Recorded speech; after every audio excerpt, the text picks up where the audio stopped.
大家都以為親密關係係要追求速度同埋刺激，但係今日我想話俾你聽，喺 Sensitive Flow 嘅世界入面，識得剎車嘅人先至能夠體驗到最極致、最持久嘅流動。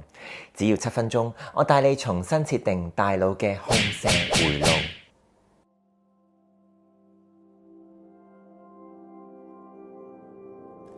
首先，揾一個讓你感覺到絕對安全嘅空間。你可以坐低或者瞓低都得嘅，暫時唔需要去觸碰嗰啲最敏感嘅地方住。請你合上眼睛，深深咁吸一口氣，將你嘅手放喺大腿內側或者下腹部，去感受一下你手掌心嘅溫度。皮膚上嘅每一個毛孔，其實都喺度接收緊訊息嘅。允許你嘅身體慢慢咁暖起嚟。每一次吸氣，將呢股能量帶入身體；每一次呼氣嘅時候，將日頭累積落嚟嘅繃緊全部都呼晒出嚟。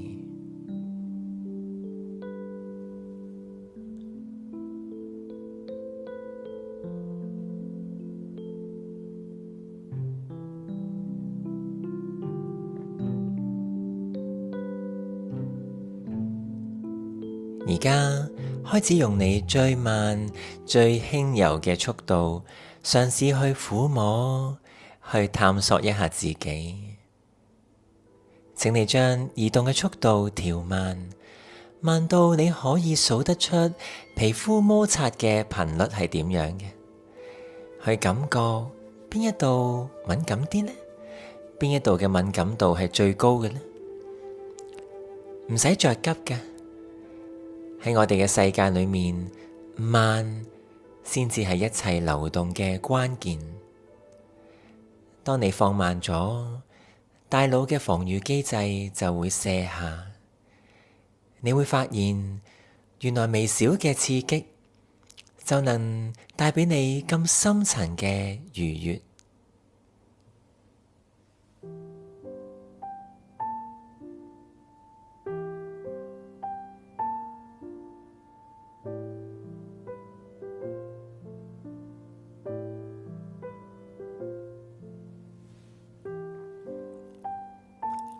接住落嚟，你可以稍稍加快一啲嘅節奏，讓興奮感慢慢攀升。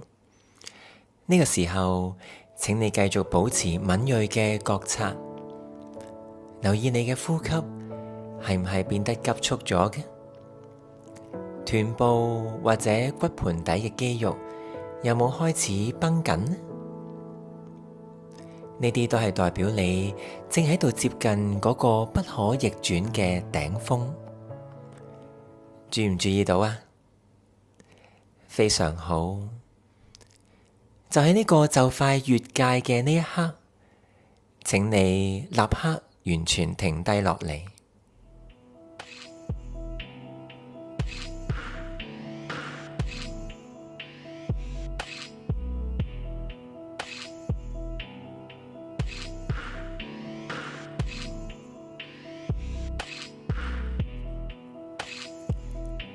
停低落嚟，保持靜止，將手貼喺你嘅下腹部，大啖大啖咁樣深呼吸。呢個時候，你可能會有一股強烈嘅衝動，好想繼續，但係試下同呢一股渴望共存，唔好俾佢帶走你。主動放鬆你嘅骨盆底嘅肌肉，就好似讓呢一股浪潮溫柔咁樣退去。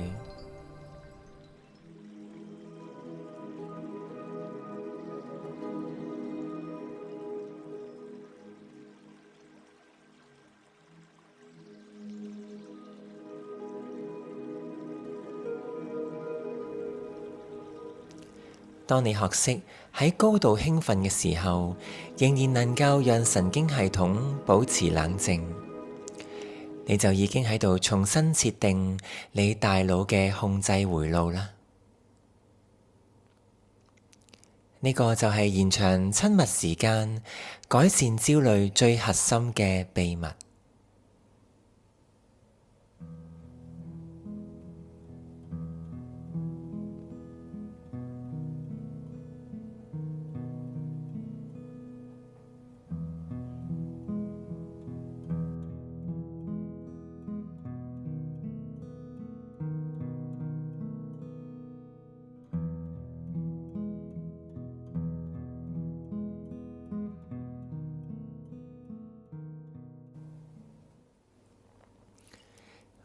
最後，用最溫柔嘅撫摸撫平啱啱嘅起伏。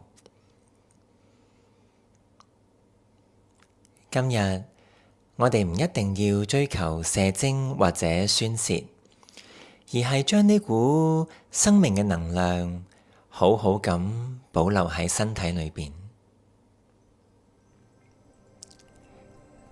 多謝你願意留時間俾自己嘅身體。